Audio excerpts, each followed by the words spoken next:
ঘরে ওটস থাকলে সকালে জলখাবারে বানিয়ে ফেলুন এই হেলদি টেস্টি জলখাবার রেসিপিটি। নমস্কার বন্ধুরা, টেস্টি ডিশেস বাই রুমা চ্যানেলে আপনাদের সকলকে স্বাগত জানাই। আজকে আমি ওটস, সুজি এবং কিছু সবজি দিয়ে একটি ভেজিটেবল ব্রেকফাস্ট রেসিপি আপনাদের সঙ্গে শেয়ার করতে চলেছি। আশা করি আপনাদের ভালো লাগবে। তাহলে চলুন শুরু করা যাক। রেসিপিটি করার জন্য আমি নিয়েছি 1 বাটির মতো ওটস আর নিয়েছি 1 কাপের মতো সুজি, আলু এবং গাজর গ্রেট করে নিয়েছি, 2টো কাঁচা লঙ্কা চপ করে নিয়েছি। আপনারা আপনাদের পছন্দ মতো ভেজিটেবল অ্যাড করতে পারেন। এবার একটি মিক্সির বাটির মধ্যে ওটস এবং সুজিটা দিয়ে গুঁড়ো করে নেব। বেশ ভালো করে গুঁড়ো করতে হবে।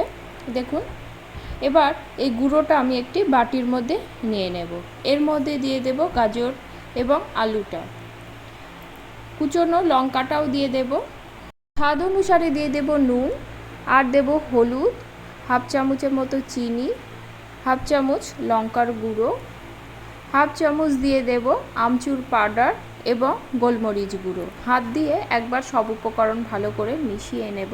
এবার আমি এর মধ্যে যোগ করব দুধটা কিন্তু আমি ঠান্ডা দুধ নিয়েছি।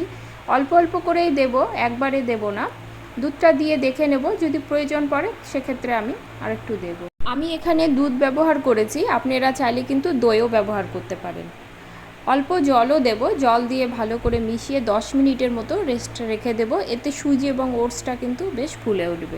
ওটস ছিলা করার জন্য আমি একটু ননস্টিকের ফ্রাই প্যান নিয়ে নিয়েছি। আপনারা চাইলে কিন্তু লোহার তাওয়াতেও করে নিতে পারেন। অল্প পরিমাণে তেল ব্রাশ করে নেব। এবার হাতার সাহায্যে ব্যাটারটা দিয়ে উপরটা বেশ সমান করে দেবো এবং একটু গোল করে দেবার চেষ্টা করব। এবার ঢাকা দিয়ে 3 থেকে 4 মিনিটের মতো রেখে দেব। ঢাকা খুলে দেখে নেব। এবার আমি কিন্তু অপর পিঠের জন্য উল্টে দেব।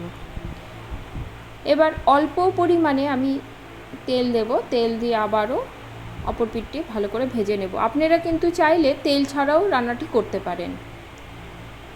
দু পিঠ বেশ চেপে চেপে ভালো করে সেঁকে নেব। লাল হয়ে যাওয়া পর্যন্ত আমি কিন্তু দু পিঠ ভালো করে ভেজে নেব। আমার দু পিঠই বেশ ভালো করে ভাজা হয়ে গেছে। এবার আমি তুলে নেব, তুলে নিয়ে পরিবেশনের পালা। খুব সহজেই কিন্তু সবজি, ওটস এবং সুজি দিয়ে এরকম একটা সুন্দর ব্রেকফাস্ট রেসিপি বা টিফিন রেসিপি আপনারা অনায়াসে বাড়িতে বানিয়ে নিতে পারবেন। আজকে আমার ওটস সুজির ছিলাটা যদি আপনাদের ভালো লেগে থাকে, লাইক কমেন্ট করবেন এবং সাবস্ক্রাইব করে পাশে থাকবেন, এই অনুরোধ রাখছি। আজ তাহলে এ পর্যন্তই, দেখা হবে পরের কোনো রেসিপি নিয়ে। সকলে খুব ভালো থাকবেন। ধন্যবাদ সকলকে।